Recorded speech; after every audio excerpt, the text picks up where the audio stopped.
Nenhuma construção pode conter o Senhor. E essa é uma verdade que você precisa aprender. Muitas pessoas parecem confundir o Senhor com um gênio da lâmpada e o templo com o recipiente que retém, que contém, que garante a presença da divindade. Aquela que está ali para suprir as suas vontades, para atender os seus desejos.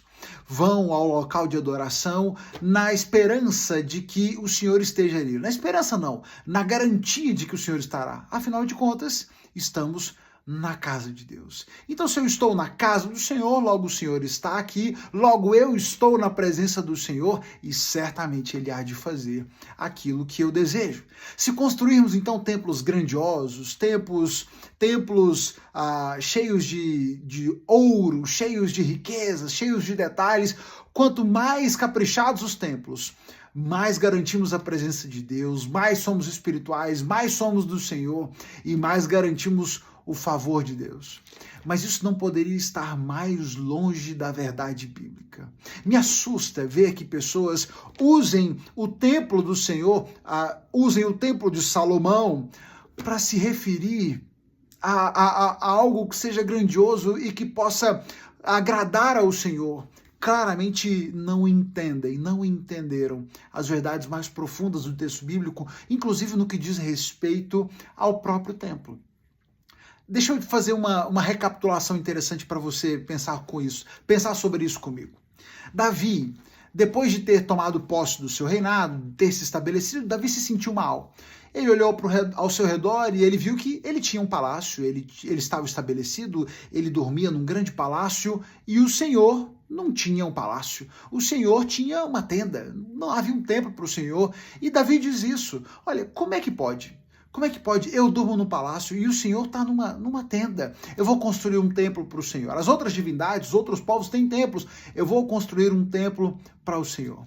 Mas olha o que o Senhor responde para Davi naquele episódio. Acaso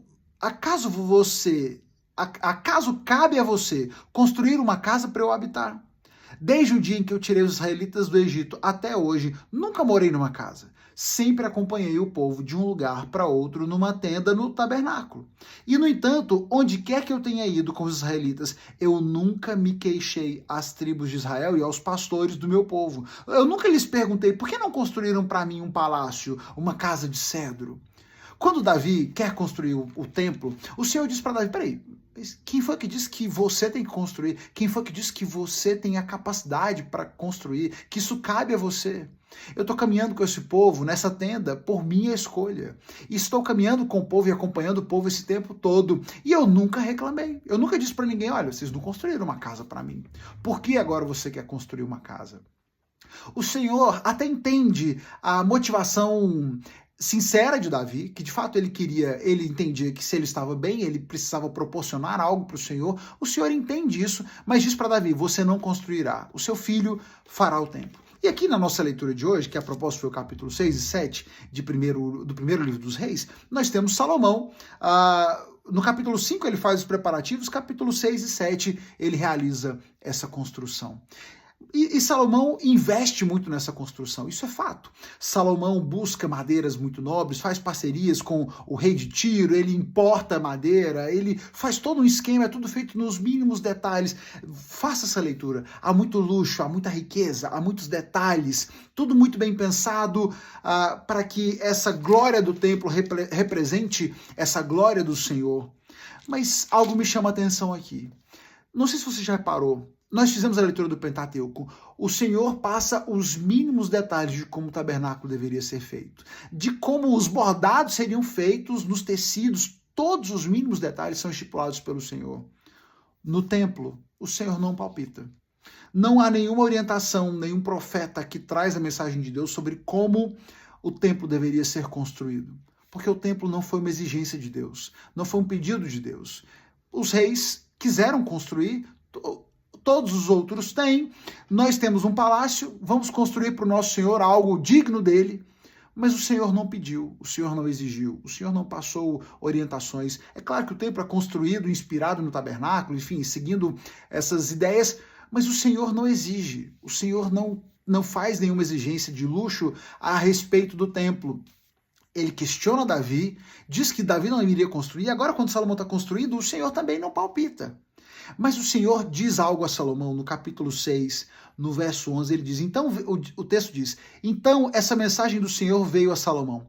Quanto a esse templo que você está construindo, esse templo, Salomão, que você está construindo, se seguir todos os meus decretos e estatutos e obedecer a todos os meus mandamentos, cumprirei a promessa que fiz a seu pai Davi, e habitarei no meio dos israelitas e jamais abandonarei o meu povo de Israel.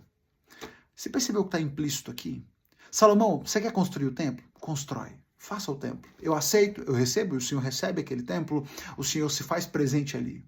Mas ele diz, se você e o povo, se vocês forem obedientes, se vocês forem fiéis, se cumprirem os meus mandamentos, eu vou cumprir a minha promessa e eu habitarei no meio dos israelitas.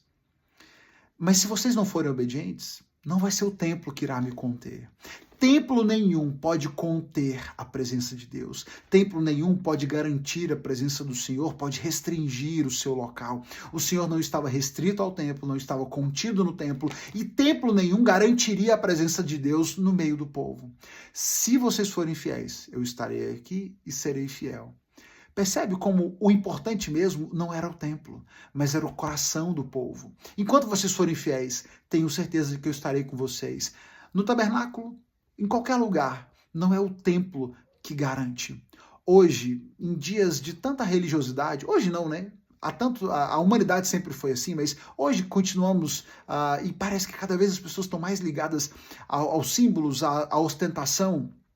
O Senhor tem uma mensagem e nos lembra de que Ele não está nem aí para a nossa ostentação religiosa.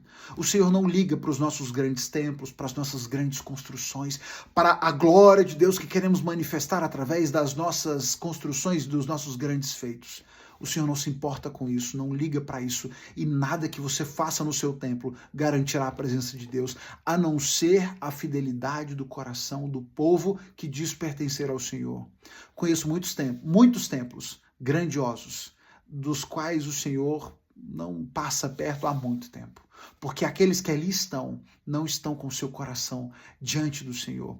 Muitos templos ao redor do mundo viraram boates, viraram casas de show, viraram quaisquer outras coisas. São construções lindas, mas que não dizem respeito ao Senhor, porque aqueles que ali estão abandonaram o Senhor.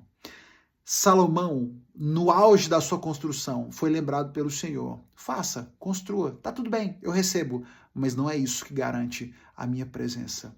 É um coração obediente, um coração contrito, uma vida de devoção sincera que garante a presença do Senhor. Nós não servimos a um gênio da lâmpada que está contido naquela construção que foi feita para detê-lo. Servimos a um Deus livre, soberano, que reina sobre todo o universo e que está com aqueles que são obedientes, que são fiéis e que querem estar com eles. As construções, os detalhes, as riquezas, isso são só detalhes. E não farão falta aos olhos do Senhor se não o tivermos. Mas um coração sincero, isso sim, não pode faltar. Inclusive, nessa leitura de hoje, nós vamos ver, por exemplo, que Salomão gasta muito mais construindo os seus próprios palácios do que ele gasta construindo do Senhor. O templo do Senhor foi construído em 7 anos. O de Salomão são 13 anos de construção. Muito mais dinheiro, muito mais ouro, muito mais riqueza. E nós vamos ver, inclusive, mais à frente, o quanto esse amor de Salomão às riquezas se torna um problema para ele e para o povo de Israel. Claramente, as prioridades estavam invertidas. Não importa o quanto você construa um templo impressionante, se o seu coração não estiver no lugar certo, nada vai dar certo. Esteja com o seu coração alinhado ao Senhor. Esqueça esse lance de adorar o templo, de achar que o Senhor está no templo, de que estamos na casa do Senhor. Tenha um templo, frequente um templo, vá a um templo, mas nunca confunda e nunca ache que o Senhor está contido ali, ou que porque você está dentro de um templo, o Senhor é obrigado a atender os seus 3 pedidos. Isso não é de Deus, isso é coisa de filme da Disney. Deus abençoe você, a sua vida. Vamos juntos, lendo a palavra de Deus, aprendendo cada vez mais. E amanhã você já sabe, a gente se encontra aqui para mais uma reflexão.